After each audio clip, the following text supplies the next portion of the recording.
contarles un poco una trayectoria que hemos tenido desde Comunicación Educativa y Comunitaria en la Facultad de Información y Comunicación y algunas búsquedas conceptuales que hemos hecho en relación a esto de la comunicación y la educación, esperando que eso fuera más o menos lo que podría llegar a interesarles. Por eso dice prácticas y narraciones entre tradiciones y nuevas aproximaciones.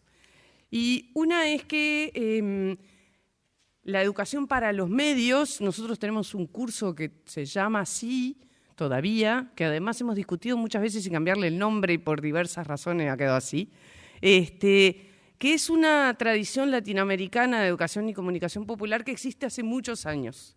Y en la facultad en particular, antes en la licenciatura de comunicación y ahora en la facultad, existe hace 30 años más, digamos, ¿no? Pues ya estaba en el Plan 95 y ya estaba antes. Hace muchos años que esto se trabaja y en realidad nosotros trabajamos en una época, sobre todo con esos nombres que aparecen ahí, son de dos métodos de lectura crítica y de recepción activa, que tenían que ver, eran propuestas que tienen que ver con lo, como dice ahí, con lo vivencial, propuestas sencillas, aunque apoyadas en visiones complejas, que parten de realidades e intereses de los participantes. Siempre tuvo como ese juego que era una serie de talleres que además siempre se preocupó por trabajar no solo lo que era más clásico en el tema de formar usuarios críticos, comprometidos, como dice ahí, ciudadanos, etcétera, que era o los discursos como más políticos, comillas, o los discursos de la información, en esa época más ligados, como decía Mauricio, a la televisión, digamos, y a los medios tradicionales, sino que ambas propuestas siempre trabajaron también todo lo que tenía que ver con géneros y formatos de entretenimiento, partiendo de la base que aquello a lo que parece más inocuo, que parece no tener contenido o parece no tener impacto, en realidad sí tenía mucho que ver con la vida de las personas, porque además se conectaba justamente con el placer y el entretenimiento, y por eso eran como tan importantes. Durante muchos años trabajamos en torno a eso y la verdad que éramos bastante exitosos, o sea, en el sentido de nuestros estudiantes estaban contentos, todos estábamos muy contentos, pero en realidad nosotros no sabemos quedarnos mucho quietos y sí lo que empezaron a aparecer, como dice por ahí, espera que va para acá, para atrás, era como cosas que nos movían. Nosotros la idea que siempre teníamos era que nuestro trabajo con los otros y otras debía generar algún movimiento a nosotros y a las otras personas, pequeños terremotos. Eso tiene que ver también con la idea de complejidad y entonces de alguna manera empezamos a tener ciertos malestares, como dice ahí, incomodidades, extrañamientos y conflictos con algunas de las propuestas estas. Porque venían además de una tradición muy centrada en los mensajes y en los medios, digamos, ¿no? Y por eso digo, y en las cosas más tradicionales. Entonces nosotros lo que hicimos fue, a partir de ahí, juntar algunas cosas que trabajábamos en otras áreas que tienen que ver con, o en otros cursos, o en otras actividades que tenían que ver con comunicación educativa y comunitaria, de la cual ahí yo puse algunas cosas, simplemente como para plantearlas. Una era justamente pasar más de los mensajes y los medios a las mediaciones o a los procesos. Esta idea de todo comunica y nos comunicamos todo el tiempo. Esta idea de que somos seres en situación y por tanto había que situarnos y no solo sacar un mensaje y ver qué era lo que producía, por qué tenía tal ideología, etcétera. Que era, por otro lado, sigue siendo muy interesante y realmente era divertido para todos los que participábamos de eso, pero complejizar eso. Por otro lado, esta idea de somos seres con capacidad de conocer el mundo, transformarlo, de crear y pararnos mucho más en esa parte, en la parte de creación.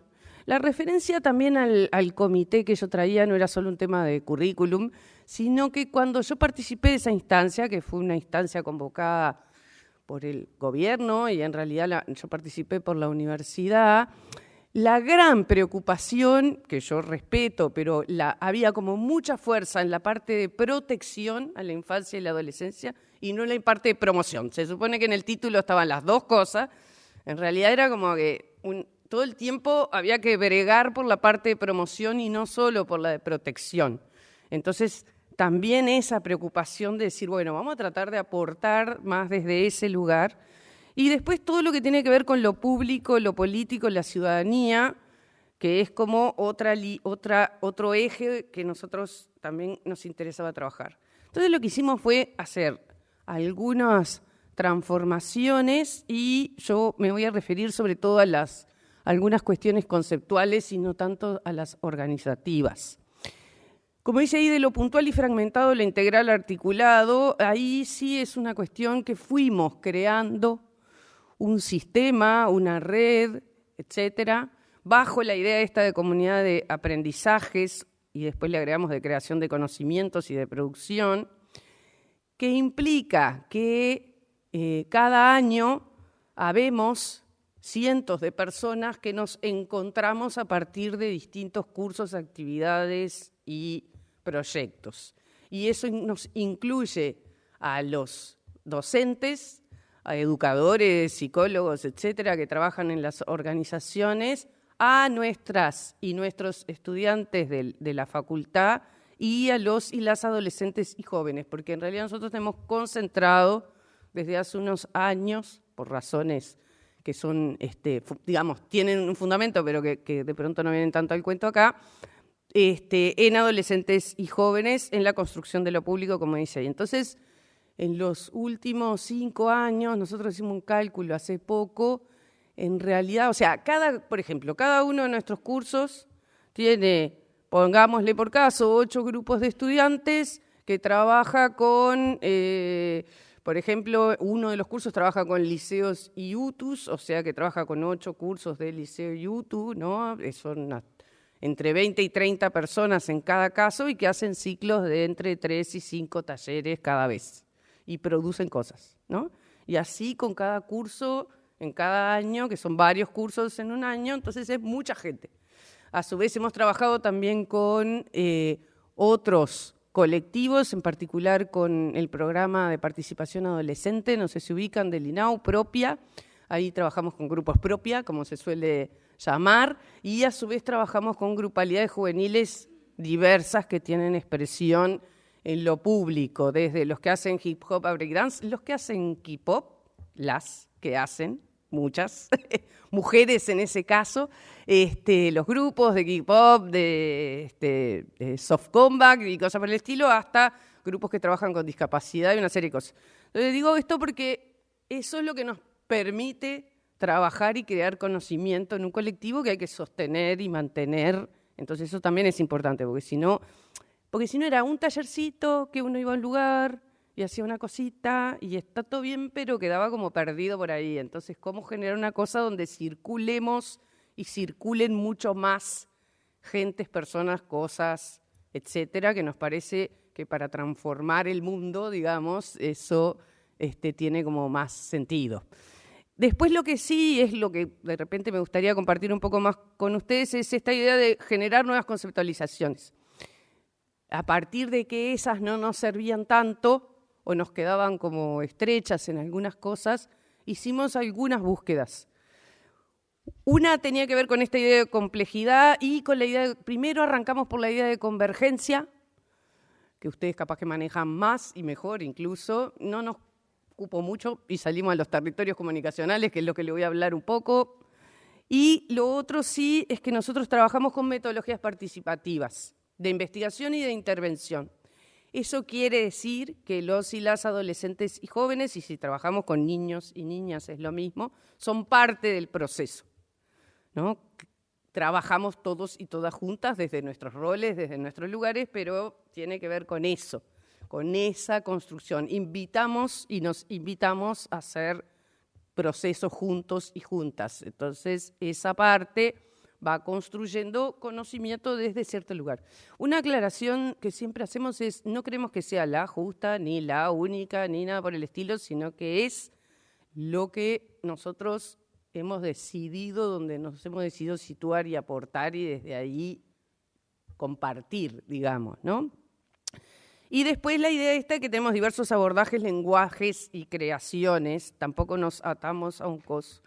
Entonces, esta idea sobre todo de territorios, tiene como dos grandes, a su vez, ejes, que trabajamos en torno a prácticas y a discursos y narraciones. Con estas dos ideas, todos y todas somos co-constructores del mundo y coautores del mundo, permanentemente. Construimos realidad, transformamos realidad, y eso es una postura teórica, ideológica y metodológica, digamos, ¿no? Desde ahí nos paramos.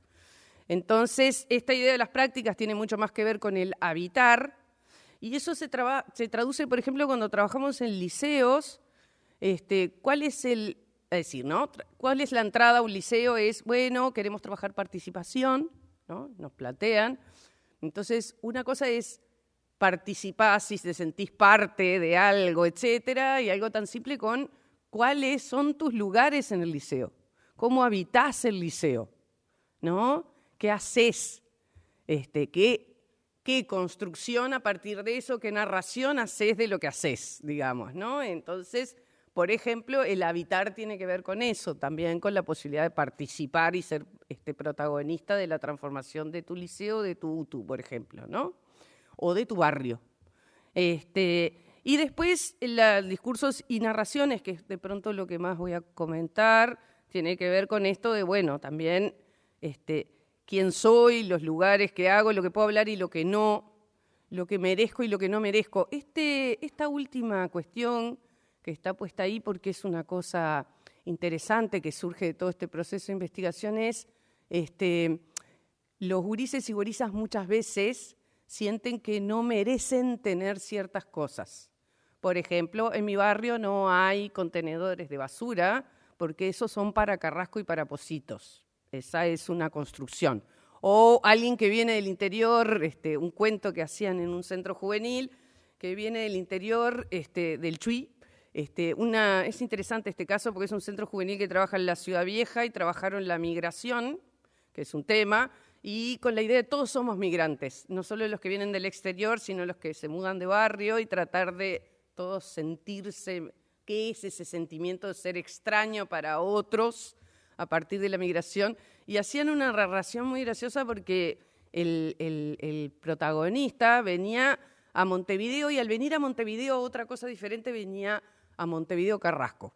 Así lo nombraban todo el tiempo, ¿no? Entonces, una cosa que además muchos de los gurises, algunos no deben haber ido nunca en la vida a Carrasco, digamos. Yo voy muy poco a Carrasco, con sinceridad. No es un barrio que me resulte particularmente amigable a mí, entonces no voy mucho. No vivo ahí, no me resulta particularmente amigable. Me pasó, además de decírselo ahí en el centro de Ocay, no les gustó nada, en Puta Gorda también. Es como, siento mucho más amigable La Teja y el Cerro, donde he trabajado, que Carrasco. Pero esa cuestión de ahí está algo y esos merecen cosas. Digo, esto también es interesante porque para, como dice más abajo, ser sujeto o agente protagónico en la construcción y transformación en y de lo público, es eso. Si yo siento que no merezco ciertas cosas, eso es parte de alguna manera de lo que hacemos también busca problematizar y trabajar. Entonces, ¿cuál es una idea? ¿Por qué toda esta cuestión? Como dice ahí, ciudades, calles, centros educativos, grupalidades, organizaciones, medios, redes. Nosotros lo abordamos no como excluyente, sino como potencial convergencia de acciones, expresiones y narrativas. Eso quiere decir, nosotros no trabajamos redes solo, ¿no? De hecho, me pensé cuando decía ciudadanía digital, dije, bueno, nosotros no trabajamos solo lo digital. Trabajamos esta idea, que es, las personas están en la plaza con el teléfono, y entonces en vez de fragmentar eso, decir, bueno, ¿qué se está construyendo ahí? Un ejemplo tonto, pero en un centro juvenil, cuando fueron a narrar, hicieron una fotonovela, ¿se acuerdan de la fotonovela? Lo que son más grandes, capaz, ¿no? Esa cosa con fotitos y globitos y cosas así que contaban antes de la telenovela, además. Y la historia que quisieron contar los gurises y gurisas era dos chiquilinas, se habían enterado por las redes que el mismo muchacho las cortejaba a las dos, por decirlo de alguna manera, lo cual era un engaño, y lo que deciden es que eso no se dirime en las redes, se dirime en el espacio público. Lo convocan a la plaza, una que tienen lo que ahora ha cobrado nombre, pero es sororidad, las dos deciden no pelearse entre ellas, sino, sacarlo al otro del medio, Y lo hacen en el espacio público, lo convocan a la plaza pública para hacer eso, no en las redes. Entonces, esa cuestión de articular, ¿no? Con esto que tiene lo público, que como dice ahí, que tiene esta idea de la convivencia, entonces lo público es todo eso para nosotros y articulado en esa idea de multiterritorialidad además, pero esta idea de no solo de colectivo que convive, sino de marcaje. La idea esa de marcaje, que viene también mucho del espacio público, es esta cuestión de no todos estamos incluidas e incluidos en el espacio público, podemos ser protagonistas a priori, y eso tiene que ver con vulnerabilidades y vulneraciones, por ejemplo. Entonces, esta idea de ausencias y presencias de conflictos y disputas. Entonces, trabajar esto del entre, nosotros no trabajamos ideas como subculturas o cosas así, sino cómo eso se mueve, las cuestiones que se mueven y no tanto las que se quedan fijas, como dice ahí, entre lo geográfico, lo mediado, lo político y lo institucional, entre o juntando lo educativo y lo comunicacional también, ¿no? Esta idea de que vivimos en tramas de sentidos y en tramas vinculadas de las que somos, vinculares, de las que somos constructores y construidos. ¿Cuánto voy? 20. ¡Ay! ¿Ya? Bueno, a ver, simplemente. Lo que dice ahí, poder romper con la... Leo, digamos, entonces. Poder romper con la predominancia de ser vistos y oídos de una sola forma, oídos de pocas. Esa es una idea de Jesús Martín Barbero, que habla que esa es la exclusión más fuerte hoy. Y se requiere generar conocimientos desde las construcciones del ser y hacer cotidiano que les permita a los propios protagonistas contar historias que den cuenta de la heterogeneidad, los conflictos, pero también los deseos, los sueños y los proyectos. Por eso trabajamos contando historias o narrando y narrándonos, como dice ahí, que tiene que ver con sus derechos y sobre todo con esta parte, que era lo que de pronto me gustaba como no saltear, que eso implica distintas estéticas, sonidos, ritmos, formas de hablar, formas de nombrar, etc. Hay estéticas propias que son parte importante de cómo construir esas nuevas narraciones y mensajes. Por eso volvemos a esta idea de ciudadanos activos y usuarios críticos, porque desde ese otro lugar, y como dice ahí, para cerrar y redondear, dicen territorios comunicacionales donde los procesos de significación se han complejizado, donde la dimensión política, espacial, mediática están en constante relacionamiento en la construcción de sentidos y relacionamientos, construir conocimiento desde el reconocimiento y el aporte a la producción de diferentes narrativas es construir alternativas para la ciudadanía. Y ese es como, de alguna manera, nuestro lugar de compromiso. Por eso dice comunicadores ejecutivos y comunitarios comprometidos, porque es como, por eso yo decía, en estas construcciones es que nosotros trabajamos donde no, de alguna manera, la confluencia y ese entre es parte de donde ponemos mayores énfasis.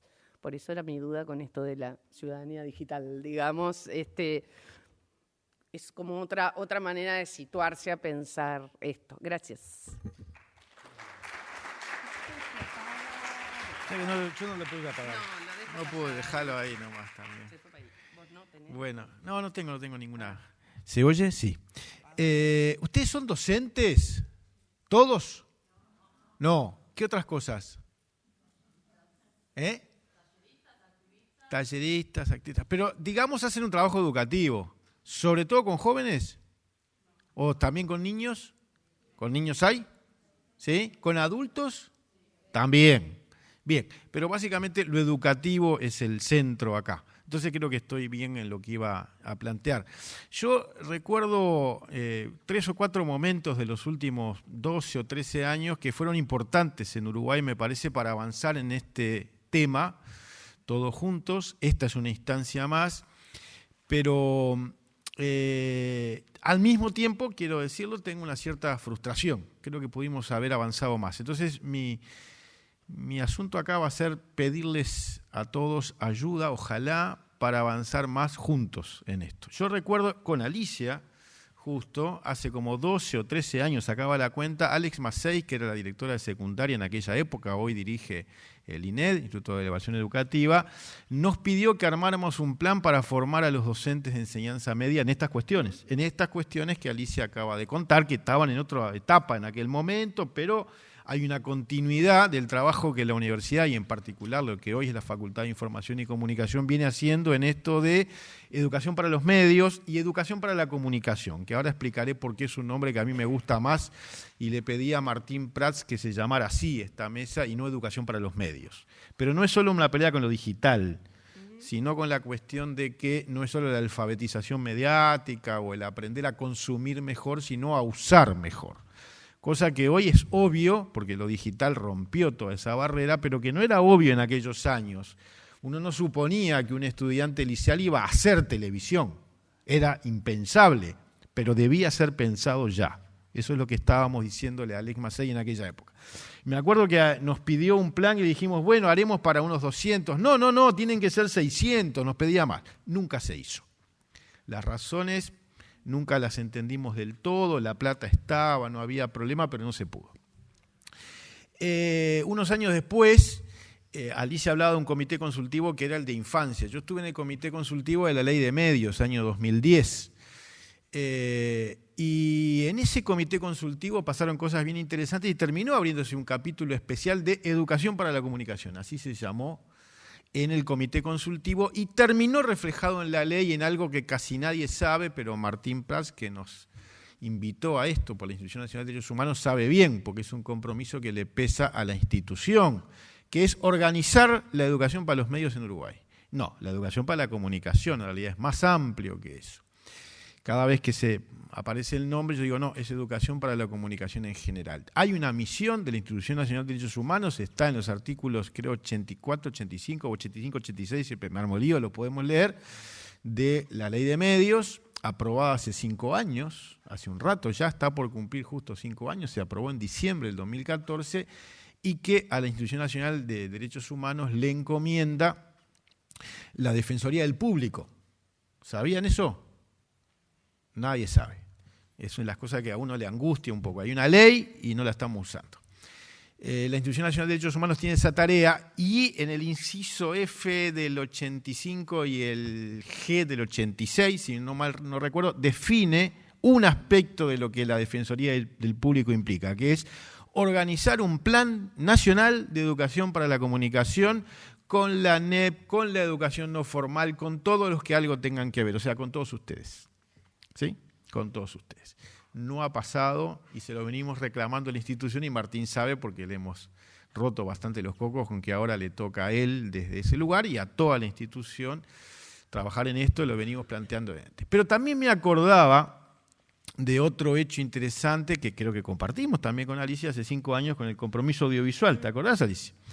Compromiso Audiovisual 2015-2020, organizó el ICAO, el Instituto del Cine y el Audiovisual del Uruguay, y llegamos a unos acuerdos interesantísimos para que la ANEP, todos los mismos actores, otra vez todos esos, armáramos una cantidad de cosas juntos para que la educación para la comunicación pegara un salto en Uruguay. Digo un salto porque existe, todos ustedes hacen eso, más, menos, de distintas maneras, distintas formas, y ahí en aquellas reuniones que organizó el ICAO 5 años atrás también, acordamos cosas, y de vuelta, no era un problema de plata, era un tema de voluntad nomás. Estaba la gente de Cineeduca, no sé si andan por acá, que hace cosas maravillosas, pero había otra cantidad de gente. Y estaba la gente de formación docente, que dijo, perfecto, ustedes, Alicia, yo y otros compañeros pueden armar eso que Alex Massey nos pedía como más de 10 años atrás, que era ayudar a que los docentes desarrollen fuertemente eso. Gente como ustedes quizás ni necesita mucho porque ya lo están haciendo, pero transversalizar más, que ese tema esté presente y que los docentes lo puedan asumir mucho más. Entonces, está todo para hacer, leyes hay, recursos hay, gente haciendo cosas hay, falta terminar de articular un plan en serio y fuerte. En aquel momento, además, 2010, vuelvo ahora al comité consultivo, pasó algo interesante que yo siempre recuerdo de las muchas cosas, de esas muchas reuniones. Era un comité donde estaban los dueños de los medios, Andebu, Rami, etcétera, donde estaba los medios comunitarios también, donde estaba sociedad civil, sindicatos y la academia. Yo presidí ese comité en ese momento, en parte en mi rol de universitario, pero era un pedido personal también de presidir el comité. Yo me acuerdo, el dueño de un canal de televisión que integraba este comité en representación de Andebu, dijo algo que quedó picando en la mesa. Dijo, está bien, es cierto, capaz que nosotros a través de la tele difundimos mucha porquería. Lo dijo así con toda franqueza.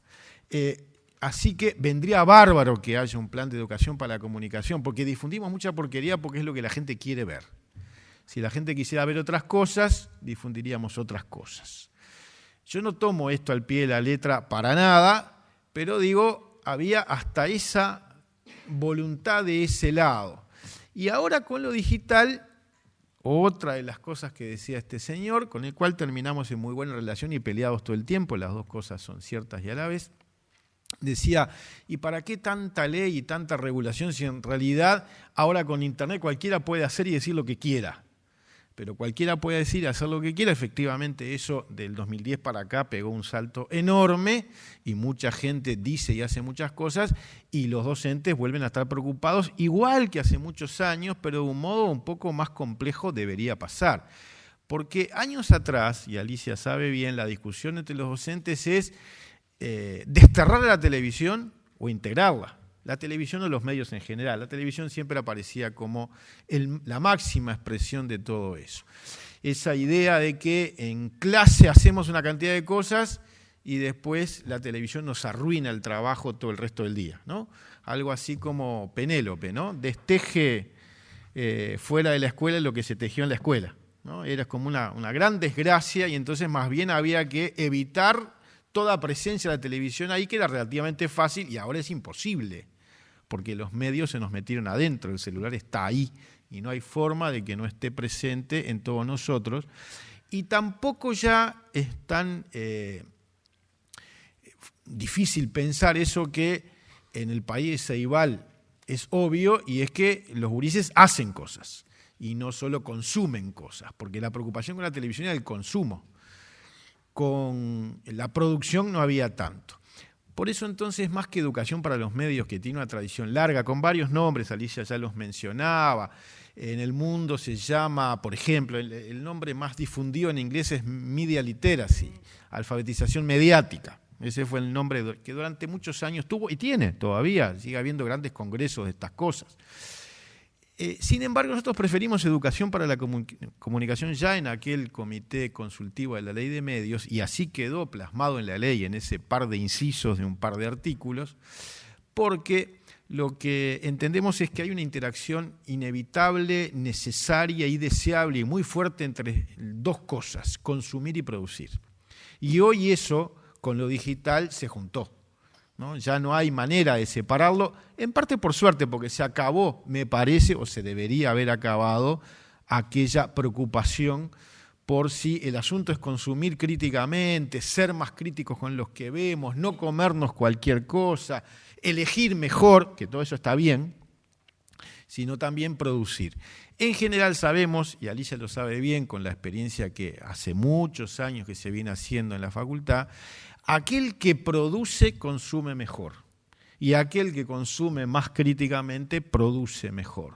Y estas son dos cosas que un docente creo que debe hasta saber intuitivamente que así es. No es solo aprender sobre, sino hacer cosas, imprescindible para que haya entonces un consumo más crítico y un uso más creativo de los medios. Esto es lo que yo creo que tenemos que poder articular con mucha más fuerza hoy, y para esto se me ocurre que hay una cantidad de sinergias posibles y necesarias. La primera hay que pedírsela a la Institución Nacional de Derechos Humanos, que tiene hoy por ley esa misión, que es sentarnos a todos los que algo tenemos que ver, articular todas estas cosas. ¿Quiénes?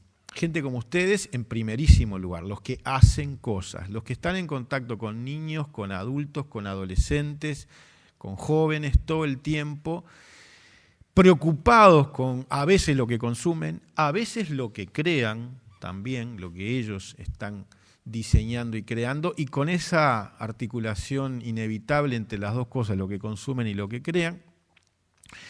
También con, obviamente, las autoridades encargadas de los sistemas educativos, tanto en el espacio formal como también en lo no formal, que es un universo enorme, informal, hay, en fin, toda una discusión sobre hasta dónde llegan los límites de eso. De hecho, cualquier espacio social es un buen espacio para hacer cosas como las que Alicia cuenta, y por eso no las hacen solamente en liceos, sino también, por ejemplo, en un centro juvenil, donde ya no está la estructura y la obligación de estar en clase o no estar, ahí se hace lo que se quiere hacer.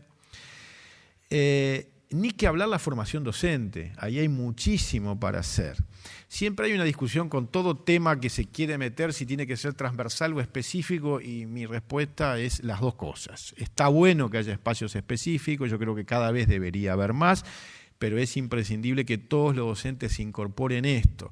Y en ese sentido hay muchísimas experiencias en Uruguay y en todo el mundo, y Ceibal ayuda, pero no solo, para ver cómo cualquier asunto, cualquier tema curricular puede ser abordado mucho mejor desde la creación propia de los propios gurises. Ahí puede ser súper útil incorporar esto. Un grupo de estudiantes que sobre cualquier tema, historia, geografía o lo que sea, hace un programa de radio, aprende muchísimo por un principio básico que aprendimos hace mucho tiempo. Algunos docentes lo conocen, otros no. El que lo enseñaba era un maestro francés de hace muchos años, ya muerto, Celestin Frenet, no sé si lo escucharon nombrar, y que decía, en realidad nos enseñaba, que se aprende al comunicar, que no se aprende al oír solamente. Entonces, dar la posibilidad de que se haga un programa de radio, ahora la infinita posibilidad de cosas que se pueden hacer con Ceibal, con las computadoras, con los celulares, crear cosas permite que el estudiante aprenda muchísimo más al pensar. Entonces, ahí tenemos un universo enorme que está bueno todos los que están acá que lo puedan hacer, pero me parece que hay la obligación como país de que eso se desarrolle a una escala mucho mayor. En todas estas historias anteriores, ley de medios, compromiso audiovisual y demás, se vio que era perfectamente posible articular todas esas voluntades, a veces sumar algún recurso, pero muchas veces solamente usar los que ya tenemos y usarlos bien, para que podamos hacer mucho más. Entonces, mi invitación es simplemente a usar herramientas legales e institucionales que ya tenemos para que lo que ustedes hacen lo puedan hacer mucho más docentes y con la mejor cabeza posible, y aprovechando todas las experiencias que ya tiene el país y que tenemos en la universidad, pero en todo el sistema educativo y en la sociedad uruguaya. Gracias.